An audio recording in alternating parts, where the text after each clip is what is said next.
Hello students, welcome back on nursing dice classes.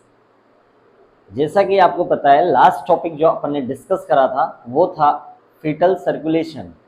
And आज जिस topic के बारे में अपन डिस्कस करने जा रहे हैं वो ओबीजी का मोस्ट इम्पॉर्टेंट टॉपिक है और उसका नाम है एंटीपार्टम हेमरेज। तो देखिएगा, आज अपन देखते हैं कि एंटीपार्टम हेमरेज एक्चुअल में होता क्या है। तो एंटीपार्टम हेमरेज, जैसा कि नाम से ही समझ में आ रहा है, haemorrhage mean bleeding and partum mean delivery and ante mean previous. तो जो एंटीपार्टम हेमरेज है उसके नेम पर अपन जाएं तो डिलीवरी से प्रीवियस ब्लीडिंग का होना एंटीपार्टम हेमरेज कहलाता है। अब देखिएगा, एंटीपार्टम हेमरेज अगर किसी फीमेल के होता है तो ऐसी प्रेगनेंसी को अपन हाई रिस्क प्रेगनेंसी में रखते हैं। तो अब सबसे पहले एंटीपार्टम हेमरेज की अगर अपन डेफिनेशन की बात करें तो एंटीपार्टम हेमरेज की डेफिनेशन बोलती है कि it is the condition in which bleeding are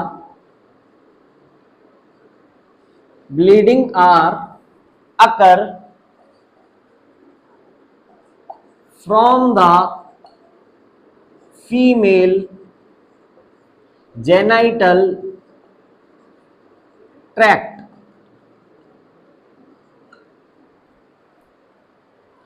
after the 28 week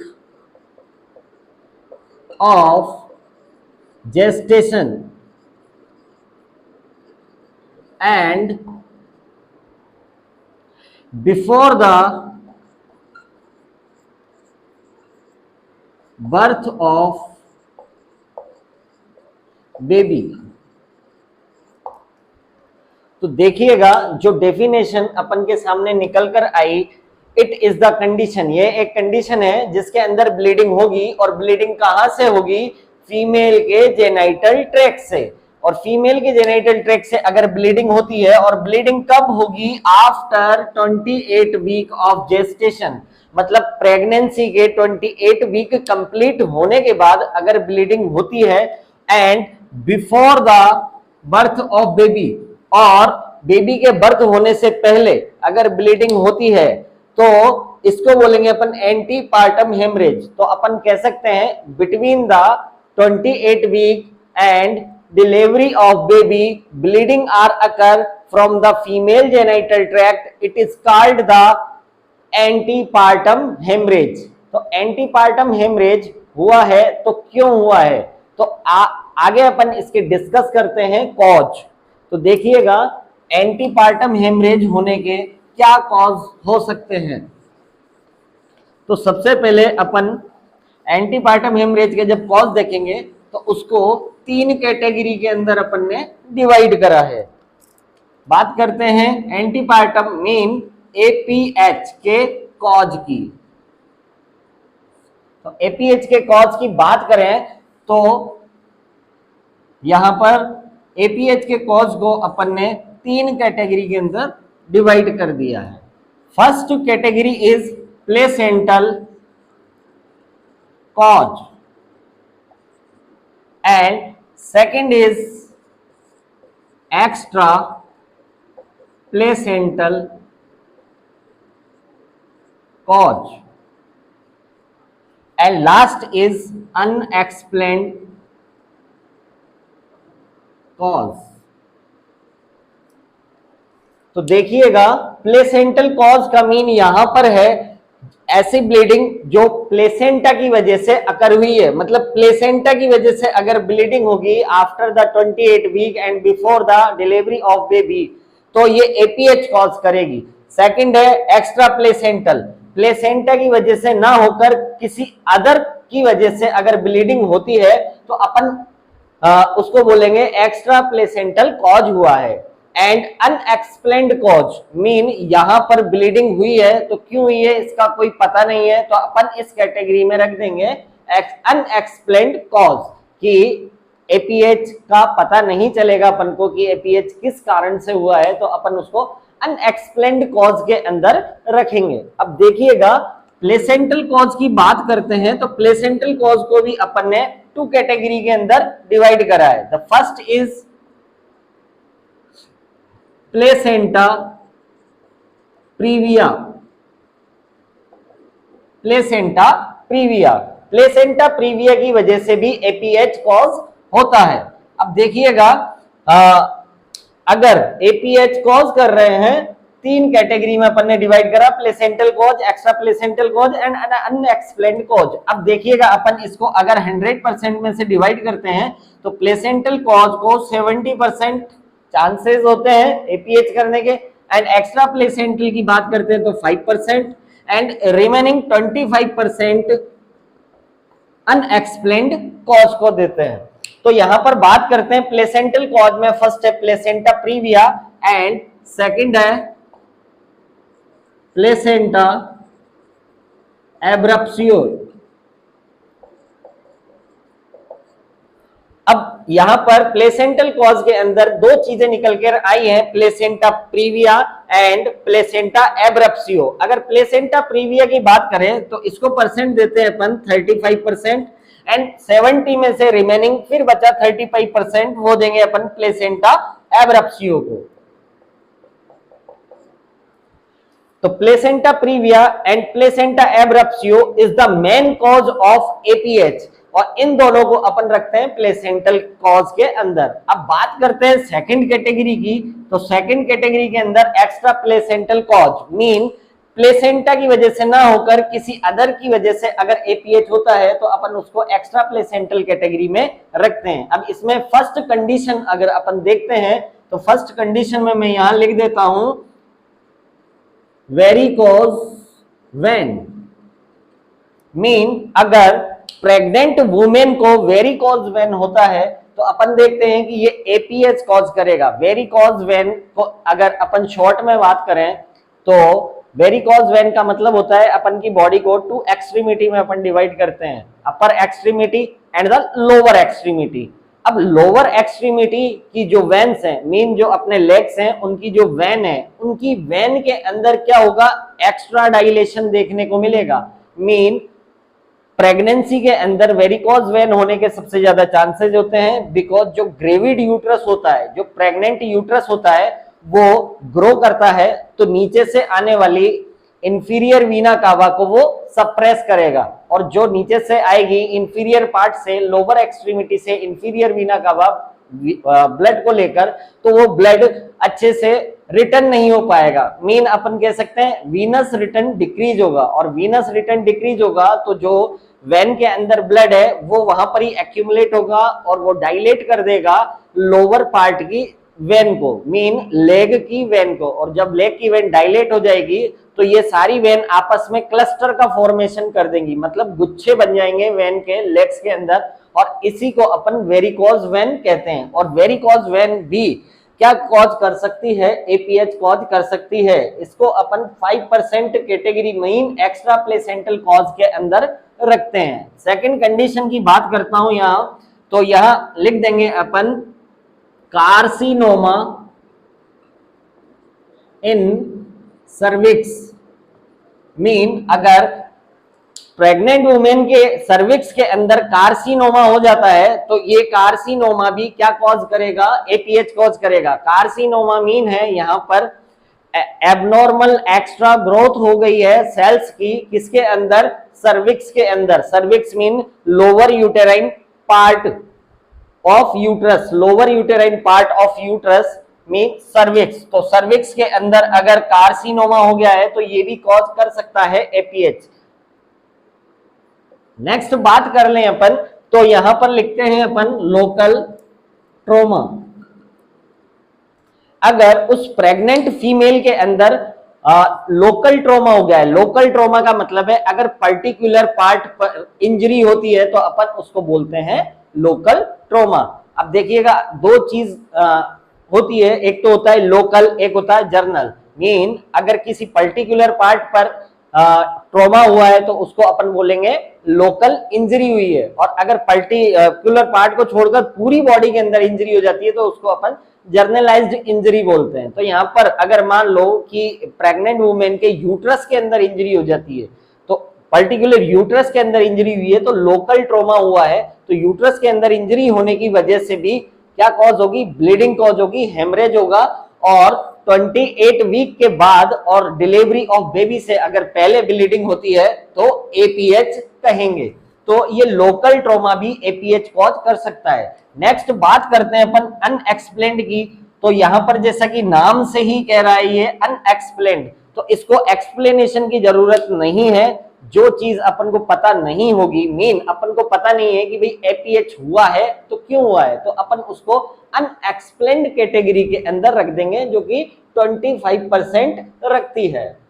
अब नेक्स्ट अपन बात करते हैं एक्स्ट्रा प्लेसेंटल में प्लेसेंटा प्रीविया की, जो कि 35% कॉज करता है एपीएच। तो यहां पर प्लेसेंटा प्रीविया क्या होता है, तो प्लेसेंटा प्रीविया के अंदर मेनली होगा क्या, प्लेसेंटा का जब इम्प्लांटेशन होता है तो नॉर्मली अपन देखते हैं कि प्लेसेंटा का इम्प्लांटेशन अपर यूटेराइन सेगमेंट के अंदर होता है, बट यहां पर प्लेसेंटा प्रीविया के अंदर अपर यूटेराइन सेगमेंट में इम्प्लांटेशन ना होकर लोअर यूटेराइन सेगमेंट में इम्प्लांटेशन होगा। जैसा कि अपन सब जानते हैं कि यूट्रस को दो सेगमेंट के अंदर अपन डिवाइड करते हैं, upper part and lower part. Upper part के अंदर फंडस और बॉडी आते हैं एंड लोअर पार्ट के अंदर सर्विक्स और इस्थमस आता है।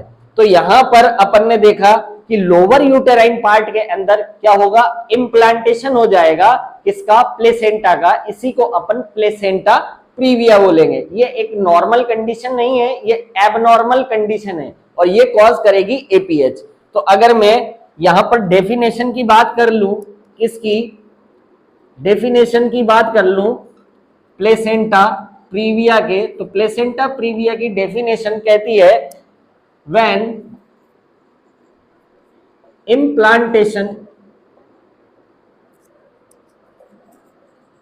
implantation occur in the lower uterine segment, it's called placenta previa. अगर जब इम्प्लांटेशन होता है लोअर यूटेराइन सेगमेंट के अंदर तो इसी को अपन बोलते हैं प्लेसेंटा प्रीविया। अब अगर placenta previa lower uterine segment के अंदर होगा तो वो एपीएच कॉज करेगा। अब लोअर यूटेराइन सेगमेंट के अंदर नॉर्मली तो इम्प्लांटेशन होता नहीं है प्लेसेंटा का, तो इसके कॉज क्या है, तो नेक्स्ट अपन देखते हैं प्लेसेंटा प्रीविया के कॉज। अगर ये लोअर यूटेराइन सेगमेंट के अंदर इंप्लांट हुआ है तो इसके क्या कारण है, तो देखिएगा नेक्स्ट कॉज। अपन बात कर रहे हैं अब यहां पर किसके कॉज की, प्लेसेंटा प्रीविया के।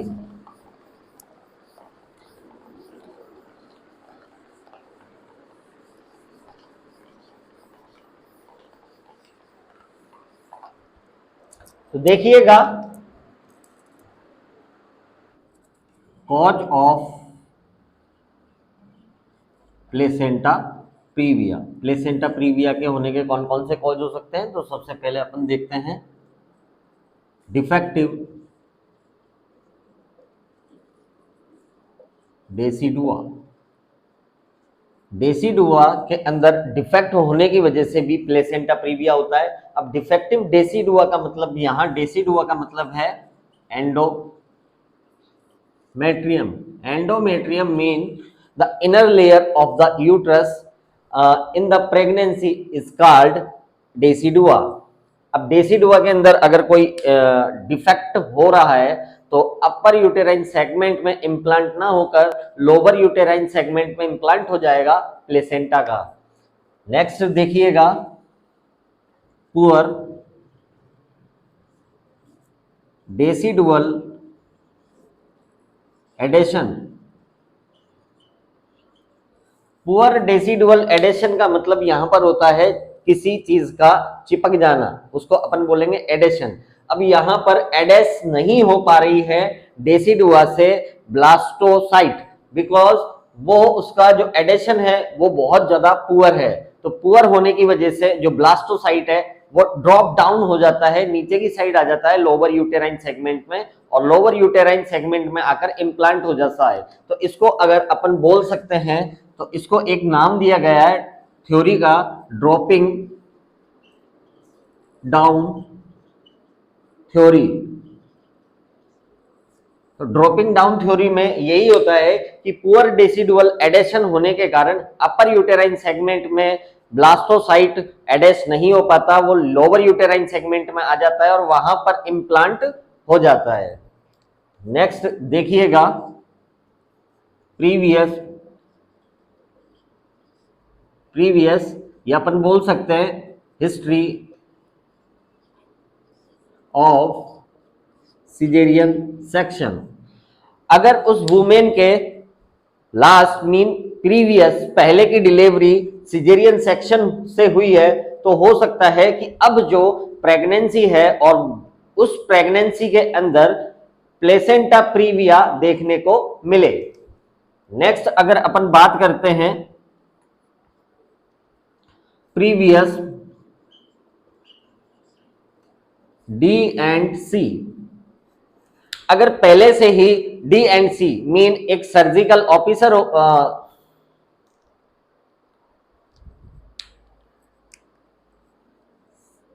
सी मीन यहां अपन कह सकते हैं कि पहले से ही अगर उस वुमेन को डीएनसी हो रखा है, DNC mean it is the surgical procedure of uterus dilated and curettage by the forceps, यहां पर dilation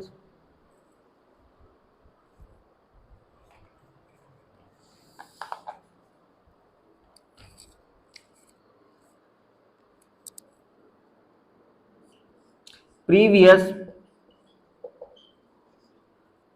D and C, D and C जैसा कि अपन सब जानते हैं ये सर्जिकल ऑपरेशन है जिसके अंदर डायलेटेड एंड क्यूरेटेज किया जाता है यूट्रस को।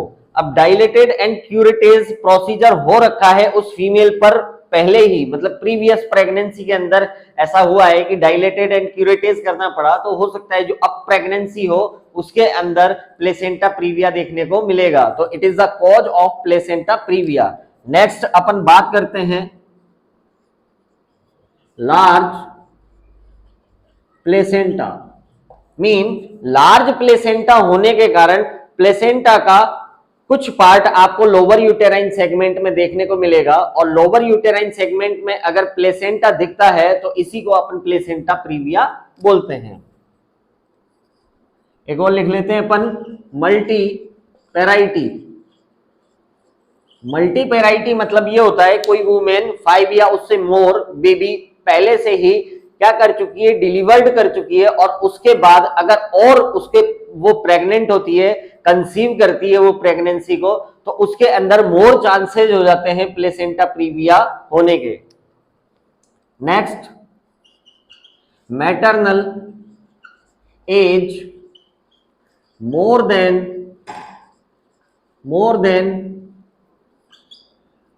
35 ईयर। अगर किसी वुमेन की 35 ईयर से ज्यादा एज है और वो प्रेगनेंसी को कंसीव करती है तो इसका मतलब है उसके अंदर प्लेसेंटा प्रीविया होने के चांसेस रहेंगे। यहां पर बात कर लेते हैं लास्ट अपन क्रोनिक स्मोकर। अगर कोई वुमेन क्रोनिक स्मोकर है, लंबे समय से स्मोकिंग करती है, तो उसके अंदर भी कॉज हो सकता है प्लेसेंटा प्रीविया। ये तो थे सारे इसके कॉज प्लेसेंटा प्रीविया के। अब अपन जो नेक्स्ट देखेंगे इसके वो देखेंगे टाइप्स। तो देखिएगा यहां पर जो प्लेसेंटा प्रीविया है उसको अपन ने मेनली 4 टाइप्स के अंदर डिवाइड करा है। अब प्लेसेंटा प्रीविया के अंदर जो टाइप्स हैं वो अपन डिस्कस करते हैं। The first type is types. अब टाइप्स की बात करें तो फर्स्ट टाइप इसको डायरेक्टली अपन बोल देते हैं टाइप फर्स्ट। अब टाइप फर्स्ट का जो दूसरा नाम है मीन, ये जिस नाम से जाना जाता है इसको बोलते हैं लो लाइन प्लेसेंटा। अब लो लाइन प्लेसेंटा के अंदर मेनली होगा क्या, तो देखिएगा इसकी डेफिनेशन। लो लाइन प्लेसेंटा के अंदर होगा क्या, the placenta is implanted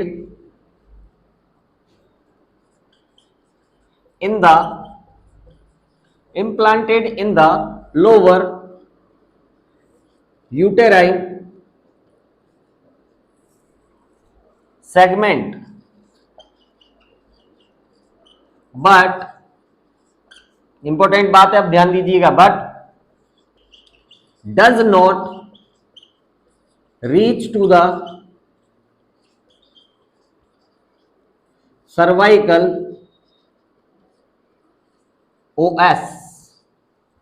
mean यहां पर होगा क्या, जो प्लेसेंटा है वो इम्प्लांट तो होगा लोअर यूटेराइन सेगमेंट में, but does not reach to the cervical os. Cervical os तक ये पहुंच नहीं पाएगा, और सर्वाइकल ओएस सर्विक्स का पार्ट होता है। मीन सर्विक्स के अंदर दो ओएस होते हैं, इंटरनल ओएस और एक्सटर्नल ओएस। तो यहां पर ये सर्वाइकल ओएस है वो, या सर्वाइकल ओएस तक देखिएगा, एक और बार मैं आपको डायग्राम बना के बता देता हूं नॉर्मल। यहां पर जो सर्विक्स का पार्ट होगा सर्वाइकल ओएस वहां तक नहीं पहुंच पाएगा। जैसे कि अपन को पता है, इसको अपन यहां से डिवाइड करते हैं, तो ये हो गया अपर सेगमेंट, ये हो गया लोअर सेगमेंट। अब लोअर सेगमेंट के अंदर क्या पाया जाता है, सर्वाइकल ओएस। ये सर्वाइकल ओएस है, और इसी जगह पर क्या होगा, प्लेसेंटा, इसी जगह पर प्लेसेंटा इम्प्लांट होगा। अब ये प्लेसेंटा का क्या हो गया, इम्प्लांटेशन हो गया। तो देख रहे हो आप, ये है प्लेसेंटा और ये है सर्वाइकल ओएस। अब देखिएगा, ये है प्लेसेंटा, ये है सर्वाइकल ओएस। अब आपका सर्वाइकल ओएस भी लोअर यूटेराइन सेगमेंट में मीन सर्विक्स के पास है, और प्लेसेंटा भी लोअर यूटेराइन सेगमेंट में है। अब ये यहां पर दोनों एक दूसरे से डिस्टेंस मेंटेन करे हुए हैं। मीन ये आपस में ना तो सिचुएटेड है ना अटैच है, ये दूर दूर हैं, बट दोनों ही लोअर यूटेराइन सेगमेंट के अंदर हैं, बट इनके बीच में देखा जाए तो डिस्टेंस पाया जा रहा है। तो अपन ने यहां पर यही लिखा है कि the placenta is implanted in the lower uterine segment but does not reach to the cervical os. जो ये आपका प्लेसेंटा है ये पहुंच नहीं पाता है सर्वाइकल ओएस तक, तो अपन इसको बोलेंगे it is low line placenta type first. तो टाइप फर्स्ट के अंदर देखा अपन ने कि प्लेसेंटा जो है वो नहीं पहुंच पाता है सर्वाइकल ओएस तक, बट इम्प्लांट वो लोअर यूटेराइन सेगमेंट में ही होगा। इसको बोलेंगे अपन लो लाइन प्लेसेंटा। सेकंड अपन बात कर लेते हैं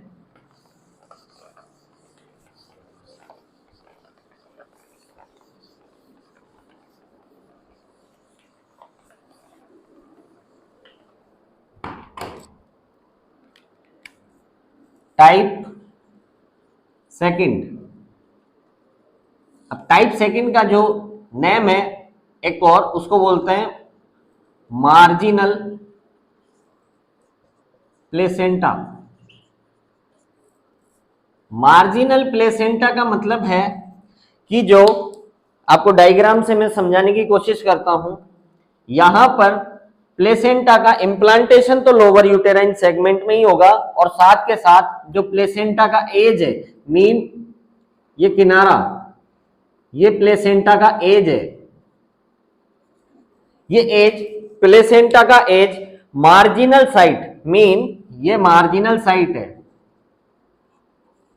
marginal site of placenta.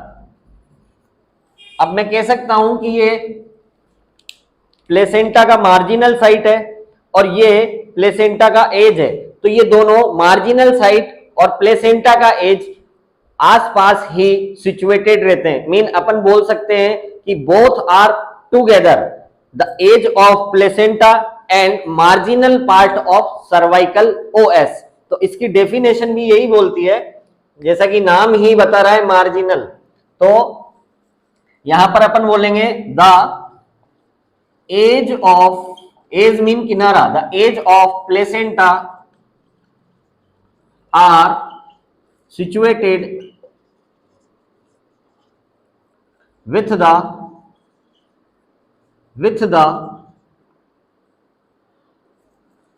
cervical,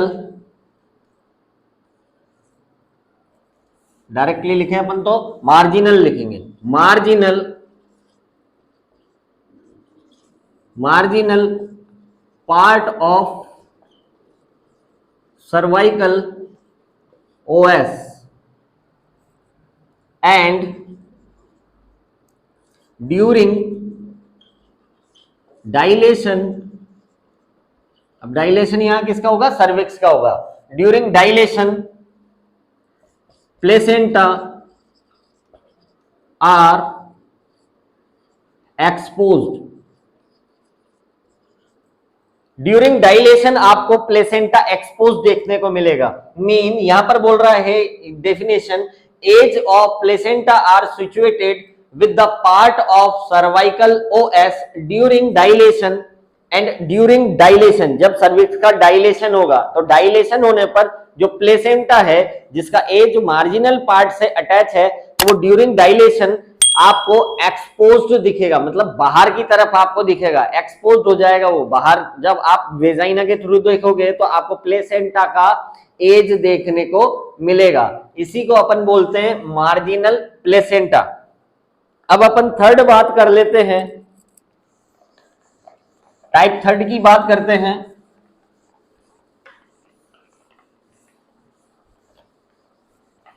अब टाइप थर्ड के अंदर देखिएगा क्या होगा, टाइप थर्ड के अंदर जो आपका ये प्लेसेंटा है वो सम पार्ट कवर करेगा किसका,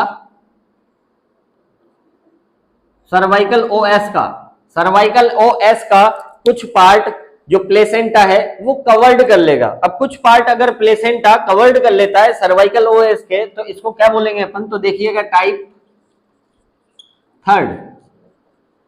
अब टाइप थर्ड को अपन जिस नाम से बोलते हैं, बोल सकते हैं पार्शियल या incomplete placenta.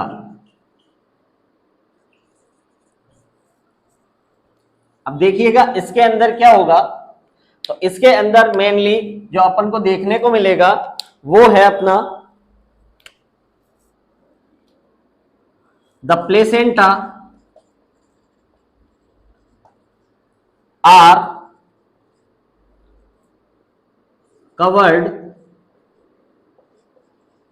covered the some part of cervical os. तो डायरेक्टली अपन बोल दें कि यहां पर इनकम्प्लीट, इनकम्प्लीट का मतलब ही सम पार्ट है, अगर वो पूरे पार्ट को कवर कर जाता सर्वाइकल ओएस के तो अपन बोल देते कंप्लीट, बट यहां पर कुछ पार्ट ही कवर्ड हो रहा है सर्वाइकल ओएस का बाय द प्लेसेंटा, तो इसको अपन बोलेंगे इनकम्प्लीट प्लेसेंटा या पार्शियल प्लेसेंटा। देखिएगा यहां पर सर्वाइकल ओएस का सम पार्ट ही कवर कर रखा है किसने, प्लेसेंटा ने। अब अपन फोर्थ की बात कर लेते हैं, टाइप फोर्थ। तो टाइप फोर्थ के अंदर क्या होगा,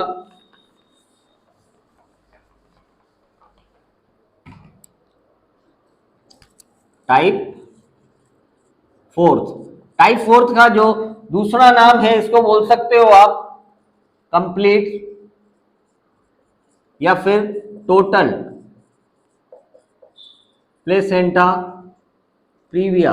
अब देखिएगा यहां पर क्या होगा, तो अपन देख रहे थे अभी कि some part are covered by the placenta of cervical os, it is called incomplete placenta. And यहां पर कंप्लीट के अंदर ये जो है आपका पूरा कवर कर लेगा किसको, सर्वाइकल ओएस को। कौन करेगा, प्लेसेंटा। और कंप्लीट तरीके से सर्वाइकल ओएस को कवर्ड कर लेगा प्लेसेंटा, तो इसी को अपन बोलेंगे कंप्लीट या फिर total placenta praevia, it is the type of fourth placenta praevia. तो अगर इसकी डेफिनेशन देखें तो सिंपली है, the placenta are covered of cervical os completely या टोटली, कुछ भी बोल सकते हैं अपन, या टोटली, मीन पूरी तरीके से आपके सर्वाइकल ओएस को प्लेसेंटा कवर कर लेगा, तो आप बोलोगे टाइप फोर्थ कंप्लीट या total placenta praevia. It is the type of fourth placenta previa, placenta previa का टाइप फोर्थ है। तो आज की क्लास को अपन यही कंप्लीट करते हैं। नेक्स्ट क्लास के अंदर अपन पढ़ेंगे इसके साइन सिम्टम, डायग्नोसिस एंड इसको मैनेज करने के लिए क्या ट्रीटमेंट किया जाता है। प्लेसेंटा प्रीविया को मैनेज करने के लिए अपन क्या ट्रीटमेंट करते हैं वो अपन नेक्स्ट क्लास के अंदर डिस्कस करेंगे। वीडियो को लाइक कर दें और आपका कोई भी डाउट हो तो उसको आप कमेंट बॉक्स में आकर पूछ सकते हैं। चैनल को सब्सक्राइब करें और कंटिन्यू वॉच करें और मेरे साथ बने रहें। के लिए आपको थैंक यू।